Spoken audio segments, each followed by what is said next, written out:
पिछली वीडियो में हमने ये कैंपेन लेवल की सेटिंग देखी थी कि हम यहाँ पे क्या क्या सेटिंग कर सकते हैं और क्या ऑब्जेक्टिव सिलेक्ट करते हैं और ये डिफरेंट सेटिंग। अब जो है हम ऐड सेट लेवल पे देखेंगे कि हम क्या क्या चीज़ें हैं यहाँ पे कर सकते हैं। यहाँ पे बेसिकली हमें ऑडियंस डिफाइन करनी होती है, अपना बजट वगैरह बताना होता है etc।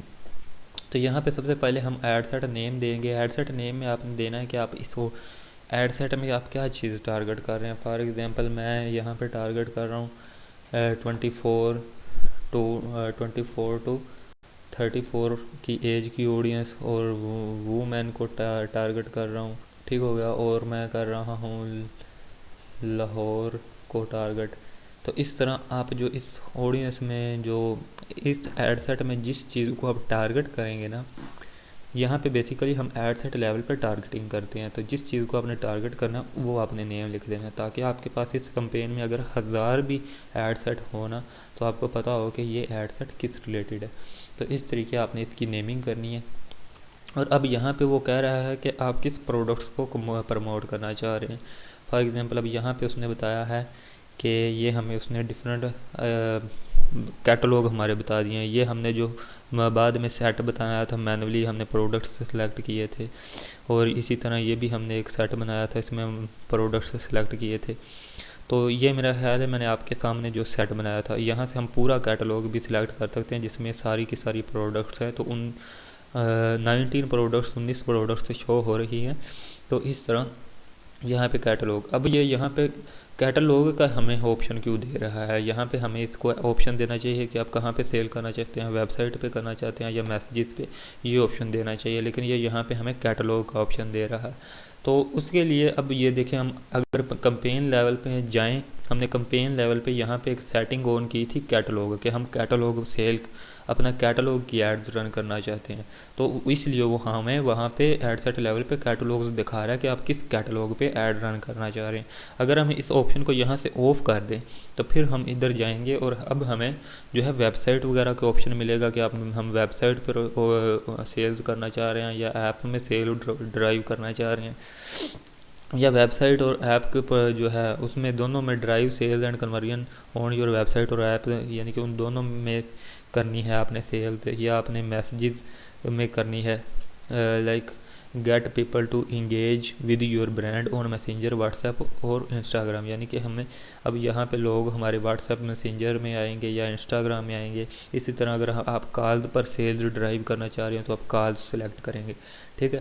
अब वेबसाइट पर अगर हम सेलेक्ट करते हैं तो हम वेबसाइट में अपना एक पिक्सल कनेक्ट करते हैं और फिर वो पिक्सल हमें यहाँ पे शो हो जाता है कि आप जो है पिक्सल यहाँ से सिलेक्ट करें जो भी आपने अपनी वेबसाइट में पिक्सल लगाया हुआ है। हम पिक्सल लगाने के बगैर भी जो है वेबसाइट पर ऐड रन कर सकते हैं, लेकिन उसका फ़ायदा नहीं है। उसका फ़ायदा ये है कि बस वो फिर ट्रैफिक ही जाएगी वेबसाइट में। फेसबुक को ये नहीं पता चलेगा कि रेलिवेंट ट्रैफिक जा भी रही है या नहीं। तो अगर फेसबुक को पता ही नहीं चलेगा कि कैसी ट्रैफिक जा रही है तो फेसबुक की ऐड ऑप्टिमाइज ही नहीं होगी, अच्छे रिजल्ट नहीं आएंगे। तो हम पिक्सल लगा देते हैं ताकि फेसबुक को पता चले कि जो हम एक्शन परफॉर्म करना चाह रहे हैं, जो प्रोडक्ट हम सेल करना चाह रहे हैं वो सेल हो भी रही है या नहीं। तो अगर वो हमने रिज़ल्ट ना मिल पा रहे हों तो फेसबुक ऑप्टिमाइज़ करती है ऐड को, कैंपेन को, ऐड सेट को कि हमें ये ज़्यादा से ज़्यादा रिजल्ट ला कर दे, रेलिवेंट ऑडियंस ला कर दे।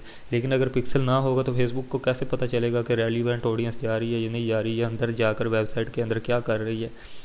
तो ये है वेबसाइट में। ठीक हो गया। उसके अलावा मैसेजिंग में हम अपना जो है वो सिलेक्ट कर लेते हैं। यहाँ पे पेज सिलेक्ट करते हैं कि हमने किस पेज पे मैसेजेस लेने हैं।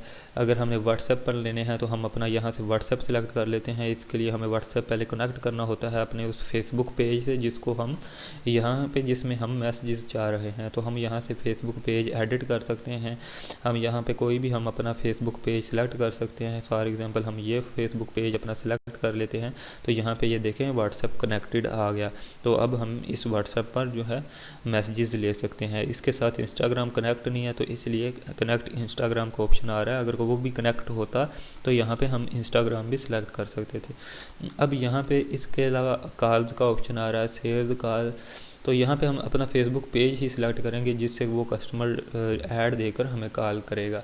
और हम यानी कि यहाँ से हमारे पेजेस जो हैं वो उनको सिलेक्ट कर सकते हैं कि किस पेज पे हम जो है वो अपना सेल्स लेना चाह रहे हैं वो कॉल करवाना चाह रहे हैं, तो यहाँ पे हम अपना पेज सिलेक्ट कर लेते हैं। ठीक है, अब कॉल्स तो कस्टमर ने फेसबुक के जो प्लेटफॉर्म है उससे बाहर आके कर रही होती है, तो इसलिए वो मज़ीद हमसे फेसबुक डिटेल नहीं मांगता, कॉल के कि नंबर दो, ये चीज़ वो चीज़। ठीक हो गया। यहाँ पे हम optimisation and delivery for calls कर रहे हैं।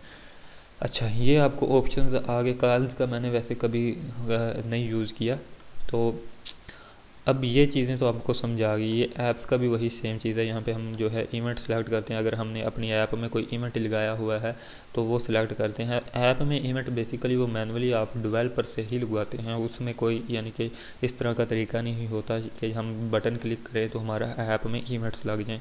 तो वेबसाइट में तो हम पिक्सल कनेक्ट करने के हमारे पास तरीके हैं, उसके लिए मैं आपको सामने जो है एक वो करूँगा वर्डप्रेस पर पिक्सल कनेक्ट और एक शॉपिफाई पर, तो इंशाल्लाह वो आपको समझ आ जाएगी। ठीक हो गया। अब ऑप्टिमाइजेशन एंड डिलीवरी फेसबुक हमसे पूछ रहा है कि हम आपकी जो ऑप्टिमाइजेशन है वो किस लिहाज से करें। तो अब हमने यहाँ पे कन्वर्जन सेलेक्ट किया है, तो इसका मतलब है कि जब भी हम जो फेसबुक को गोल बता रहे हैं, जब यूज़र वो गोल परफॉर्म करेगा तो हमारी कन्वर्जन हो जाएगी और उस लिहाज से फिर हमारी जो है ऐड ऑप्टिमाइज होगी। ठीक हो गया। यहाँ पे हम बिड कंट्रोल बता सकते हैं फेसबुक को कि हमारा जो है ये मैक्सिमम कॉस्ट पर रिज़ल्ट क्या होना चाहिए। तो ये स्टार्ट में हम ना दें, स्टार्ट में नहीं देना चाहिए, क्योंकि स्टार्ट में हमें खुद फेसबुक को पता नहीं होता, फेसबुक के पास डाटा नहीं होता। ठीक है, जब आपके पास कुछ रिज़ल्ट आ जाए और आपको पता चल जाए कि आपका एक रिज़ल्ट की ये कॉस्ट आ रही है, तो वो आप यहाँ पे बाद में मैनुअली दे सकते हैं कि हमें एक रिज़ल्ट की जो कॉस्ट है वो इतनी इससे ज़्यादा ना आए। तो यहाँ पे ये आप पढ़ भी सकते हैं कि maximum bid in every action. आगे आ जाती है बजट की बात। बजट के बाद में अब यहाँ पे आप जो है डेली बजट सेलेक्ट कर सकते हैं, लाइफ टाइम बजट सेलेक्ट कर सकते हैं। ड्रॉप शिपिंग में हम बेसिकली डेली बजट सेलेक्ट करते हैं और उसको यानी कि यहाँ पे बजट दे देते हैं कि हम कितना डेली बजट स्पेंड करेंगे। और लेकिन अगर हम किसी ब्रांड वगैरह को प्रमोट कर रहे हैं या कोई अवेयरनेस कंपेन चला रहे हैं या उनकी कोई सेल्स कंपेन चला रहे हैं, तो वो हम क्लाइंट के लिहाज से हम यहाँ पे फुल कंपेन का बजट दे देते हैं कि ये कंपेन का लाइफ टाइम बजट जो है वो फॉर एग्जांपल 10,000 है, क्योंकि हमारे क्लाइंट ने हमें बताया है कि इसका 10,000 बजट है। ठीक है, ये हमने 10,000 बजट दे दिया और यहाँ पे हम बता देंगे कि ये ऐड जो है कब चलेगी और कब तक, कितने दिन तक ये हम चलेगी। फॉर एग्जांपल हम यहाँ पे 10 दिन की शेड्यूलिंग कर देते हैं, यहाँ पे डेट लगा देते हैं, स्टार्ट डेट और एंड डेट में 10 दिन का जो है टाइम रख देते हैं कि ये 10 दिन जो में आप फेसबुक को बता देते हैं कि आपने 10,000 बजट स्पेंड करना है। और यहाँ पे हम फेसबुक का शेड्यूल में ये बता देते हैं, ये भी बता सकते हैं कि हम किस किस टाइम अपना इन 10 दिनों में किस किस टाइम अपना ऐड लोगों को दिखाना चाहते हैं। अगर हमारे पास प्रीवियस डाटा हो तो हम फेसबुक को बता सकते हैं कि हमने किस किस टाइम लोगों को ऐड दिखाना है। फॉर एग्जांपल यहाँ पे मैं एडिट पे क्लिक करता हूँ, run ad on a schedule, तो इस पे आप क्लिक करेंगे तो आपके पास ये शेड्यूल खुल जाएगा। अब आपकी प्रोडक्ट ऐसी है कि आपको लगता है कि ये लोग रात को ख़रीदते हैं या आपके पास पहले ही डाटा है, आपने कुछ ऐड रन किए हैं, वहाँ से आपने डाटा निकाला है और आपको पता है कि ये लोग रात को बाय करते हैं, तो आप यहाँ पे उस लिहाज से जो है 9 PM 6 PM या 12 AM या 3 AM उस लिहाज से जो है यहाँ पे फेसबुक को बता सकते हैं। फॉर एग्जांपल मैं चाहता हूँ कि मेरी 12 बजे से 3 बजे तक मंडे को ऐड नज़र आए और ट्यूसडे को मेरी नज़र आए 3 बजे से 6 बजे तक, और मेरी फ्राइडे को ऐड नज़र आए 9 बजे से लेकर 12 बजे तक। तो मैं इस तरह शेड्यूलिंग कर सकता हूँ, ये आप इस तरह कर सकते हैं। और अगर आप चाहते हैं कि हर दिन यानी कि पूरे हफ्ते मेरी ऐड जो है वो सिर्फ जो है 6 बजे से आए 9 बजे तक, तो आप यहाँ से इस तरह करेंगे तो आपकी पूरा यानी कि 7 डेज़ ऑफ अ वीक आपकी जो है ऐड वो 6 बजे से लेकर 9 PM तक चलेगी। ठीक है, और इस तरह आपका बजट स्पेंड होगा। तो ये आप तब ही करें जब आपके पास डाटा हो, आपको पता हो कि आपके रिज़ल्ट ज़्यादातर किस दिन आते हैं और किस टाइम पे आते हैं। फॉर एग्ज़ाम्पल मुझे पता है, मैंने पिछली ऐड से अंदाज़ा लगाया कि मेरे ज़्यादा रिज़ल्ट संडे को आते हैं और 12 बजे से 3 बजे तक आते हैं, तो मैं संडे में यहाँ पे जाऊँगा और 12 बजे से 3 बजे तक फेसबुक को बता दूँगा कि इस टाइम मेरी ऐड जो है उस पर स्पेंडिंग करो, तो फिर इस लिहाज से फिर वो करेगा।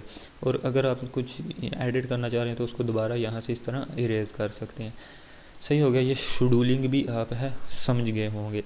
और अब ये ठीक है, अब यहाँ पे लाइफ टाइम बजट की हमने बात की, और इसमें लाइफ टाइम बजट में हमारे पास जो ऑप्शन आए उनकी हमने बात की।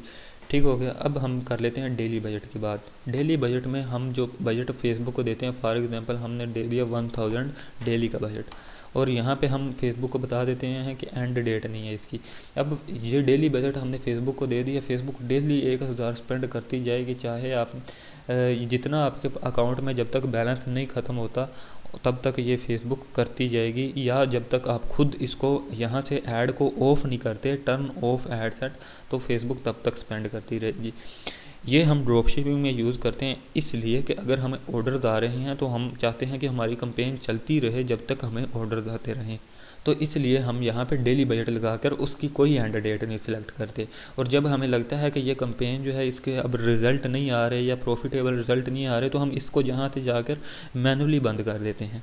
ठीक हो गया। तो अगर आप इसमें दूसरी स्ट्रेटजी ये यूज़ करना चाहते हैं कि आपका डेली बजट 1000 होना चाहिए, और आप चाहते हैं कि आपकी 10 दिन जो है सिर्फ ऐड चले, 10 दिन के बाद ऑटोमेटिकली बंद हो जाए, तो आप यहाँ पे 10 डेज़ के बाद उसका एंड डेट लगा दें कि इस डेट को इस टाइम पे बंद हो जाए, तो फिर आपकी ऐड उस डेट को उस टाइम पे बंद हो जाएगी। ठीक हो गया। और इस डेली बजट में हमें ऐड शेड्यूलिंग का ऑप्शन नहीं मिलता। ठीक है, क्योंकि यहाँ पे फेसबुक ने डेली 1000 स्पेंड करना है, तो फेसबुक को फिर ये ऑप्शन ऑन नहीं करता। और लाइफ टाइम बजट में फेसबुक ज़रूरी नहीं कि हमने 10,000 दिया है तो फेसबुक 10 दिनों में 10,000 ही स्पेंड करेगी, वो किसी दिन ज़्यादा कर सकती है, किसी दिन कम कर सकती है। ठीक है, हो गया। तो ये सिस्टम है यहाँ पे फेसबुक के बजट का। नेक्स्ट हम वीडियो में ये टारगेटिंग के ऑप्शंस देखेंगे कि ये किस तरह वर्क करते हैं, और इसमें फिर हम डिटेल टारगेटिंग के बारे में बात करेंगे कि हम अगर ब्रांड्स की टारगेटिंग कर रहे हैं तो वो किस तरह करेंगे, अगर हमारी कोई बड़ी वेबसाइट है या अवेयरनेस की कैंपेन चला रहे हैं तो वो किस तरह टारगेटिंग करेंगे, और अगर हम ड्रॉप शिपिंग की टारगेटिंग कर रहे हैं अब प्रोडक्ट्स की तो वो उनकी टारगेटिंग किस तरह करेंगे, तो वो इंशाल्लाह नेक्स्ट वीडियो में। इस वीडियो में इतना ही। Thank you so much. अल्लाह हाफिज़।